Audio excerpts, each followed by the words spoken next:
Bo'lmaydi, bu narsa chiritib yuboradi, boshqa narsa deydiganlarga do'stlar, vaqti zo'r joyga yetib kelganman. Eng qizig'i do'stlar, tayida loy bo'lgan, loy do'stlar issiq sovuqda o'tkazib yuborgan. O'shuning uchun buni ustidan bo'lsa do'stlar, penani qo'yib berishdi. Mana o'sha qamishi, mana loyi do'stlar tayida mana to'sinigacha turibdi. Eng qizig'i do'stlar, loy yorilib issiq sovuqda ushlamaganligi uchun ustidan do'stlar penani mo'shli holatda xuddi mana shunaqa qilib qo'yib berishyapti ekan.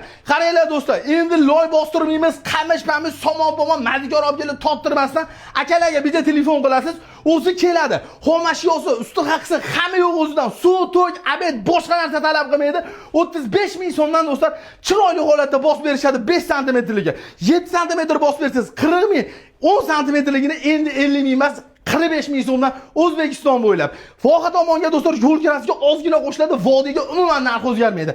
Endi qaranglar, bu tomon gap isboti bilan do'stlar loyni o'zi dagansi oxirigacha bosaman aka deyapti. Sababi baqa bosuvdim zo'r effekt berdi deyapti. Siz ham agar do'stlar qishda do'stlar uyingiz issiq bo'lishini, yozda muzday bo'lishini xohlasangiz, akalarimiz nomeri video pastda aloqaga chiqing, issiq sovuq yuzni ushlab, chiqon kalamush yemaydi. Bundan tashqari bateriya qilmaydigan zo'r mahsulot ekan, sog' bo'linglar.